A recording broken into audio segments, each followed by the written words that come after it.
পৃথিবীর সবচেয়ে বড় ধর্মীয় উৎসব ক্রিসমাস বা বড়দিন।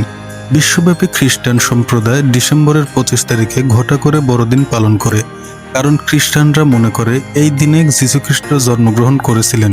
কিন্তু ধর্মগ্রন্থের বর্ণনা এবং ঐতিহাসিক তথ্য বিশ্লেষণ করে 25শে ডিসেম্বর যীশুখ্রিস্টের জন্মদিন হবার বিষয়ে কোনো প্রমাণ পাওয়া যায় না, বরং 25শে ডিসেম্বরের সাথে জড়িয়ে আছে অতীতের মূর্তি পূজারী প্যাগানাদের নানান আচার অনুষ্ঠান। 25শে ডিসেম্বর কি সত্যি যীশুখ্রিস্টের জন্মদিন, সে সম্পর্কে আলোচনা করা হবে এক্সপ্লেন কাক্কার এই পর্বে। ক্রিসমাসকে যীশুখ্রিস্টের জন্মদিন বলা হলেও ক্রিসমাস খ্রিস্টের জন্মের বহু আগে থেকে ক্রিসমাস উদযাপন করা হতো। প্রাচীনকালে উত্তর গোলার্ধের মানুষ শীতকালে ইন্টারনাল সলিস্টিস উদযাপন করত। উইন্টার সলিস্টিস হলো উত্তর গোলার্ধের সবচেয়ে ছোট দিন এবং সবচেয়ে বড় রাত। সাধারণত ডিসেম্বরের 22 তারিখ থেকে জানুয়ারির 6 তারিখের মধ্যে উইন্টার সলিস্টিস এর মতো আসতো। সে কারণে উত্তর গোলার্ধের মানুষ জাতিভেদে এই সময়ের মধ্যে ভিন্ন ভিন্ন দিনে উইন্টার সলিস্টিস পালন করত। আলাস্কা, কানাডা বা নরওয়ের মতো উত্তর মেরুর আশেপাশে অঞ্চলগুলোতে শীতকালে খুব অল্প সময় দিনের আলো পাওয়া যায়। এমনকি এই সমস্ত এলাকায় শীতকালে প্রায় 24 ঘন্টা রাতের অন্ধকার থাকতে পারে। তাই প্রাচীনকালে শীত মৌসুমে এসব এলাকায় বহু লোক মারাত্মক অসুস্থ হয়ে পড়ত এবং প্রায় প্রতিটি বাড়িতেই কেউ না কেউ মারা যেত। শীত শেষে আবারও যখন সূর্যের উদয় হতো, তখন তারা সূর্যকে জীবনদায়ী সতীরূপে স্বাগত জানাতো। সেই সাথে সূর্যের আগমনকে উদযাপন করত নানা ধরনের উৎসব আয়োজন করা হতো। সর্ব উত্তরের দিকে আয়োজন করা হতো ফিস্ট অব দ্য 12 নাইটস, যা ডিসেম্বরের 25 তারিখ শুরু হয়ে জানুয়ারির 6 তারিখ পর্যন্ত চলত। প্রাচীন গ্রিসে কিরা এবং মদের দেবতা ব্যাকাস এর উদ্দেশ্যে আয়োজন করা হতো ব্যাকানালিয়া উৎসব। প্রাচীন রোমানরা তাদের সূর্যের দেবতা স্ট্যানার্ডের নামে আয়োজন করত স্ট্যানালিয়া। রোমান সাম্রাজ্যের উচ্চপদস্থ কর্মকর্তা এবং রোমান সৈনিকেরা মিথ্রা নামের আরেকজনকে সূর্য দেবতা হিসেবে মানত। এই মিথ্রার জন্মদিন হলো 25শে ডিসেম্বর। তারা এই দিনটিকে সবচেয়ে পবিত্র দিন বলে মনে করত এবং 25শে ডিসেম্বরে তারা প্রকৃত পূজার মাধ্যমে মিত্রার জন্মদিন উদযাপন করত। ক্রিসমাস বা বড়দিনের সাথে ওতপ্রোতভাবে জড়িত দুই প্রতীক হলো ক্রিসমাস ট্রি এবং সান্টা ক্লজ। এই দুটি বিষয়ের সাথেও জ্ঞানাগাদের যোগসূত্র রয়েছে। প্রাচীনকালে উত্তর গোলার্ধের মানুষ একটি বিষয় খেয়াল করে যে তীব্র ঠান্ডায় এক প্রজাতির গাছ সম্পূর্ণ সজীব থাকে। এই গাছের নাম ফার ট্রি। তারা মনে করত এই গাছের মধ্যে জীবনদানকারী শক্তি রয়েছে। তাই তারা নিজেদের বাড়িতে এই গাছ রাখতে শুরু করে এবং এসব গাছের সাথে বিভিন্ন তাবিজ কবজ বেঁধে রাখত। অনেক সময় তারা ফার ট্রির উপর আলো জ্বালিয়ে রাখত অথবা এসব গাছের আগুন ধরিয়ে দিত। মনে করত এসব তাবিজ এবং ফার ট্রি তাদেরকে শীতের তীব্রতা এবং শীতকালে নানা ধরনের বিপদাপদ থেকে রক্ষা করবে। সেই ফার ট্রির থেকে ক্রিসমাস ট্রির পরিবর্তন ঘটে। অন্যদিকে সান্টা ক্লজ সম্পর্কে সবচেয়ে প্রচলিত গল্প হলো ক্রিসমাসে সান্টা ক্লজ লাল কোট পরে ব্যাগ ভর্তি উপহার নিয়ে প্রতিটি বাড়ির চিমটি দিয়ে ঘরে ঢোকে। তারপর বাড়ির ক্রিসমাস ট্রির নিচে অথবা মোজার ভরে শিশুদের জন্য উপহার রেখে চলে যায়। এই সান্টা ক্লজের আসল নাম হলো সেন্ট নিকোলাস বা নিকার শব্দ দ্বারা এই রাক্ষসকে বোঝানো হতো। তাকে বলা হতো ডেমোস অফ দ্য নর্থ বা উত্তরের রাক্ষস। জার্মানিতে এর নাম ছিল পালস নিকোল, যার অর্থ লোক শয়তান। তৎকালীন সময়ে স্ক্যান্ডিনেভিয়া এবং জার্মান অঞ্চলে এই নিকোলাসের কথা বলে শিশুদের ভয় দেখানো হতো। শীতকালে বাবা মায়েরা তাদের শিশু সন্তানদেরকে বলতো, তুমি যদি বাইরে যাও তাহলে রাক্ষস নিক বা নিকোলাস এসে তোমাকে ব্যাগে ভরে নিয়ে যাবে। কোনো কোনো অঞ্চলে এই রাক্ষসকে বলা হতো প্রিন্স অব ডার্কনেস, অর্থাৎ অন্ধকারের রাজপুত্র।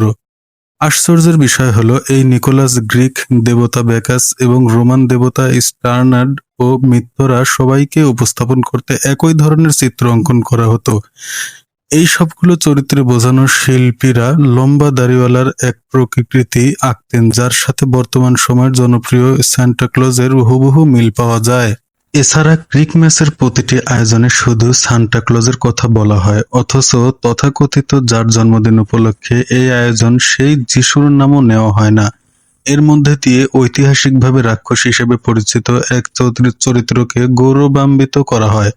এছাড়া সান্টা নামের মধ্যে আরো একটি রহস্য লুকিয়ে আছে, আর তা হলো সান্টা শব্দের অক্ষরগুলো সামান্য পুনর্বিন্যাস করলে পাওয়া যায় সান্টান, যার অর্থ শয়তান। রোমান সাম্রাজ্যের প্রথম দিকে প্যাগান ধর্মের চর্চা বহুল প্রচলিত ছিল। প্যাগান রোমান সাম্রাজ্য 25শে ডিসেম্বরকে মিথ্যার জন্মদিন হিসেবে ঘটা করে পালন করা হতো। কিন্তু রোমানরা খ্রিস্টান হবার পরে এই আয়োজন তো আর চালিয়ে যেতে পারে না। তখন তারা 25শে ডিসেম্বরকে যীশুখ্রিস্টের জন্মদিন ধার্য করে নেয়। এরপর শুধু প্যাগান নাম বদলে খ্রিস্টান হিসেবে আবারও সেই আগের চর্চা চালিয়ে যেতে থাকে। তৎকালীন সময়ে চার্চও জানত যে তারা প্রচলিত প্যাগান উৎসবটি বাতিল করতে পারবে না, তাই চার্চ বিষয়টিকে আত্মীয়করণ করে। অবশেষে শুধু শর্তকে রোমান চার্চ 25শে ডিসেম্বরকে যিশুর জন্মদিন হিসেবে আনুষ্ঠানিক স্বীকৃতি দেয়। তখন অতীতের ফাঁড়টি বানিয়ে আঙ্গিনার বদলে তারা ঘরের ভেতরে স্থাপন করতে শুরু করে। সেই সাথে আগের তাবিজ কবজের বদলে তারা আপেল ঝুলিয়ে দেয়, যা কালক্রমে ক্রিসমাস ট্রি অনারস্টেন্ট পরিণত হয়। ফ্রান্সের নটরডেম গ্রন্থাগার ও ইংল্যান্ডের সালসবারি ক্যাথেড্রালে এই আয়োজনকে বলা হতো ক্রাইস্টমাস, বা পরবর্তীতে মানুষের মুখে মুখে ক্রিসমাস হিসেবে পরিবর্তিত হয়। মধ্যযুগের চার্চ অব ইংল্যান্ড তৎকালীন সময়ে সবচেয়ে বিশুদ্ধবাদী খ্রিস্টান ধারার চর্চা করত।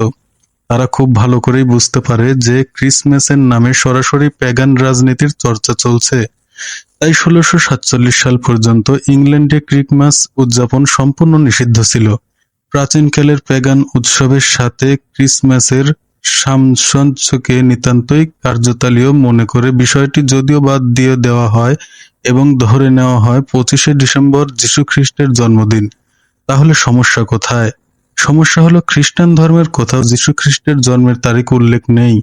ধর্মগ্রন্থ এবং একাধিক ঐতিহাসিক পণ্ডিতের গবেষণায় দেখা গেছে যায় খ্রিস্টান ধর্মের যীশুখ্রিস্ট এবং ইসলাম ধর্ম, যাকে ঈসা আলাইহিসসালাম নামে সম্বোধন করা হয়, তিনি আসলে শীতকালে জন্মগ্রহণ করেননি। খ্রিস্টান বর্ণনা মতে মাতা মেরি একটি ভেড়ার আস্তাবলে যীশুখ্রিস্টকে প্রসব করেছিলেন এবং যীশুর জন্মের সময় ভেড়ার পাল বাইরে বিচরণ করেছিল।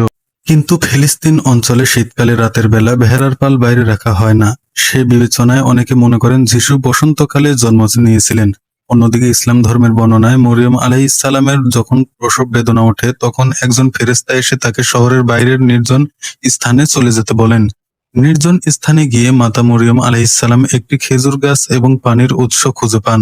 পবিত্র কোরআনে সূরা মারিয়মের 24 ও 25 নম্বর আয়াতে বলা হয়েছে, অতঃপর ফেরেশতা তাকে নিম্ন দিক থেকে আওয়াজ দিলেন যে তুমি দুঃখ করো না, তোমার পালনকর্তা তোমার পায়ের তলায় একটি নহর জারি করেছেন, আর তুমি নিজের দিকে খেজুর গাছের কাণ্ডে নাড়া দাও, তা থেকে তোমার উপর সুপক্ব খেজুর পতিত হবে।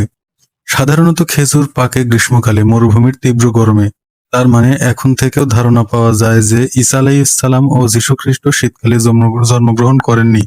বর্তমানে যে ক্রিসমাসের রেওয়াজ সারা পৃথিবীতে ছড়িয়ে পড়েছে তা হয়েছিল আমেরিকায়।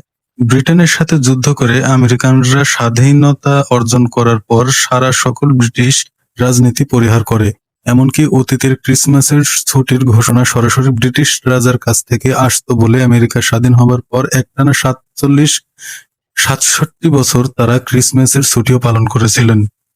একটা সময় আমেরিকানরা ভাবতে শুরু করে সমগ্র দেশ একত্রিত হবার মতো তাদের কোনো বাৎসরিক ছুটির দিন নেই। তখন তারা ইংল্যান্ডের ক্রিসমাস থেকে আলাদা এবং সম্পূর্ণ ধর্মীয় প্রভাবমুক্ত নতুন ক্রিসমাস উৎসবের সূচনা করে। পরবর্তীতে আমেরিকানদের ক্রিসমাস সবাই সারা বিশ্বে ছড়িয়ে পড়ে। বর্তমানে ক্রিসমাস এমনিতেও কোনো ধর্মীয় উৎসবের মধ্যে সীমাবদ্ধ নেই। ক্রিসমাস উদযাপনের সবচেয়ে জনপ্রিয় ধরন হলো নাইট ক্লাব অথবা বারে মদ পান করা, নাচানাচি এবং উন্নত রাত্রিযাপন উপভোগ করা।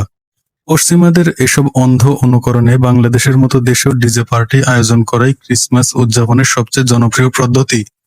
এই যদি হয় একজন নারীর জন্মদিন পালনের আয়োজন, তাহলে তা আর যাই হোক ধর্মীয় উৎসব হতে পারে না। বর্তমান সময়ে বহু খ্রিস্টান ধর্মগুরু স্বীকার করেছেন যে ক্রিসমাসের সাথে খ্রিস্ট ধর্মের মৌলিক কোনো যোগসূত্র নেই। সেই হিসেবে খ্রিস্টানদের সবচেয়ে পবিত্র ধর্মীয় উৎসব হলো ইস্টার সানডে। খ্রিস্টানরা বিশ্বাস করে যীশু খ্রিস্টকে তারা শত্রুরা ক্রুশবিদ্ধ করে হত্যা করার 3 দিন পর তিনি পুনরুজ্জীবিত হয়েছিলেন, আর সেই দিনটি ইস্টার সানডে হিসেবে পালিত হয়। তবে ইসলাম ধর্মতে যীশু খ্রিস্ট বা ঈসা আলাইহিস সালাম এখনো মৃত্যুর বরণ করেননি, তাই সেই হিসেবে ইস্টার সানডেও এক ধরনের ভ্রান্ত উৎসব। যীশু খ্রিস্ট বা ঈসা আলাইহিস সালাম কি সত্যি মারা গেছেন সে সম্পর্কে জানতে চাইলে